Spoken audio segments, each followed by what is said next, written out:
ہمارے ہمسایوں کی ایک لڑکی تھی، اس کی ماں کم عمری میں فوت ہو گئی۔ وہ ماں کی جدائی میں انتہائی اداس رہتی، اس کے لیے عیال ثواب کرتی، دعا و استغفار کرتی۔ کچھ عرصہ اسی طرح گزر گیا۔ اس کی شادی کی تاریخ رکھی گئی، تیاریاں شروع ہوئیں، کچھ چیزیں گھر میں موجود تھیں، کچھ بازار سے خریدی گئیں، صرف زیورات کا مسئلہ رہ گیا۔ ایک دن اس نے صندوق کھولا، ماں نے اس کے لیے چند سوٹ سنبھال کر رکھے تھے۔ ان کپڑوں کی طرف دیکھ کر اس کے آنسو نکل آئے۔ ماں کی یاست آنے لگی، زیور کا خیال آیا۔ اسی سوچ میں رات ہو گئی۔ سوئی تو خواب میں اپنی ماں کو دیکھا، اسے دیکھ کر کہنے لگی، میری بیٹی پریشان کیوں ہوتی ہو؟ زیورات تو میں نے پہلے ہی تمہارے لیے بنا رکھے تھے، فلاں جگہ پر رکھے ہیں، اٹھا لو۔ آنکھ کھلی تو انتہائی حیران کہ میری پریشانی کا علم ماں کو کیسے ہو گیا۔ پھر خوشی اور غم کے ملے جلے تاثرات کے ساتھ زیورات کی اس جگہ کو ڈھونڈا تو یہ دیکھ کر خوشی کی انتہا نہ رہی۔ واقعی اس جگہ پوشیدہ جگہ پر زیورات موجود تھے۔ سب انتہائی حیران ہوئے۔ ہمارے جاننے والوں میں ایک شخص کے والدین فوت ہو گئے۔ خواب میں والدین سے ملاقات ہوئی، بہت ہی شکوہ کرنے لگے، کہنے لگے، بیٹا سب لوگ ہمیں تحائف بھیجتے ہیں لیکن آپ کی طرف سے کوئی تحفہ نہیں ملتا، آخر کیوں؟ اس کی آنکھ کھلی تو انتہائی پریشان اور جسم پسینے سے بھرا ہوا۔ سوچتے سوچتے ایک ترکیب ذہن میں آئی۔ وہ شخص ڈاکٹر تھا، اس نے سرکاری ڈیوٹی کے علاوہ شام کے وقت غریبوں کے لیے فری کلینک قائم کر دیا۔ کچھ دنوں بعد چھوٹے بھائی نے خواب میں دیکھا، انتہائی خوبصورت گاؤں ہے، گاڑی ہے، سرسبز میدانوں میں فراٹیں بھرتی جا رہی ہے۔ ایک جگہ گاڑی ٹھہری تو دیکھا ابا جان اور اماں جان گاڑی میں بیٹھے ہیں، انتہائی خوبصورت لباس اور زیورات پہنے ہوئے۔ ابا جان یوں لگ رہے تھے جیسے کوئی بادشاہ تاج پہنے ہوئے، اور ماں ملکہ کی مانند لگ رہی تھی۔ اس نے گاڑی کو چھوتے ہی پوچھا، ماں جی اتنی خوبصورت گاڑی، ایسے چمکتے ہوئے زیورات اور خوبصورت لباس یہ کیسے ملے؟ کہنے لگے، یہ سب بیٹا ڈاکٹر فہد کے تحفے ہیں۔ سبحان اللہ۔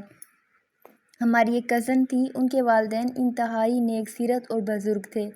والد محترم نے تو دیوبند کا کورس کیا ہوا تھا، مطلب عالم اور فاضل تھے۔ گھر کا ماحول دیندار تھا، شرعی پردہ کرتی تھی، حتیٰ کہ بہترین تعلیم و تربیت بھی گھر میں ہی ہوئی۔ شادی کے بعد اپنے گھر میں بچیوں کو قرآن پاک حفظ کرواتی۔ ان کی 2 بیٹیاں تھیں، دونوں بچیاں کچھ سست اور پڑھائی میں غیر ذمہ دار واقع ہوئی تھیں۔ انہوں نے مدرسے میں داخل کروا دیا۔ مدرسہ گھر سے فاصلے پر تھا۔ بچیاں اگرچہ باپردہ آتی جاتی تھیں، پھر بھی کچھ دنوں بعد خواب میں والدین کی زیارت ہوئی۔ فرمایا، بیٹی بچیوں کو پڑھانے کے لیے گھر سے باہر کیوں بھیجتی ہو؟ کیا ہم نے آپ کو ایسے پڑھایا تھا؟ آنکھ کھلی تو اس شکایت پر انتہائی حیران و پریشان ہوئی۔ آخر بچوں کو مدرسہ سے اٹھوا لیا اور گھر پر حفظ قرآن کروایا۔ سبحان اللہ۔ ہماری ایک اور رشتہ دار خاتون ہیں، وہ بتاتی ہیں، میری شادی ہوئی تو انتہائی محبت کرنے والی اور شفیق ساس ملی، ایسی ملی کہ میں میکے کو بھول گئی۔ ساس سمیع بلا امتیاز، ہر کسی کی خدمت کرنے کا جذبہ تھا، گھر کا سارا کام خود کرتی، ہر وقت ہمت اور اطاعت کی دعا کرتی۔ ماں شوہر کے علاوہ بہو تک کی خدمت کرتی۔ جب ہمارے شوہروں کے آنے کا وقت ہوتا تو میٹھی میٹھی ڈانٹ سننے کو ملتی، اٹھو نہا لو دھو لو، اٹھو خوبصورت کپڑے پہن لو، ہار سنگھار کر لو، دیکھو تمہارے خامدوں کے آنے کا وقت ہو گیا ہے، شاباش اٹھ جاؤ۔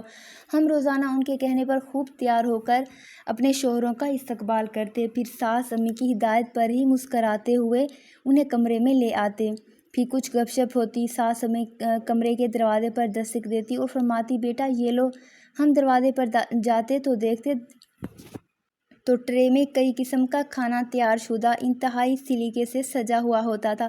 سب بہوؤں کے ساتھ ایسے ہی کرتی، منت کرنے کے باوجود بھی کام نہ کرنے دیتی، خود کام کرتی، لمحہ بھر بھی فارغ نہ بیٹھتی، نماز، قرآن، ذکر اذکار اور نوافل سب ایک ساتھ چلتا۔ ایک دن اچانک بیٹھے بٹھائے نہایت خوش و خرم بلند آواز سے کلمہ طیبہ پڑھتے ہوئے خالق حقیقی سے جا ملی۔ وہ ہر وقت دعا کرتی تھی کہ یا اللہ مجھے چلتے پھرتے بلا لینا۔ ایسا ہی ہوا۔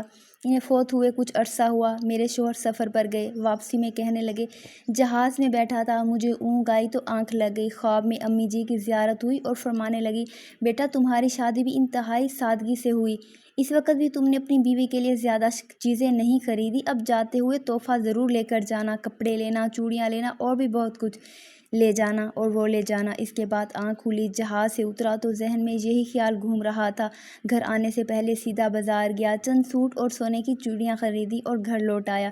یہ چیزیں دیکھ کر قدرتاً مجھے بہت خوشی ہوئی، مگر اس سے 1000 گنا زیادہ خوشی یہ خواب سن کر ہوئی۔ اللہ تعالیٰ میری ساس امی کو کروٹ کروٹ جنت نصیب کرے کہ انہیں ہمارا کتنا خیال تھا امید ہے آپ کو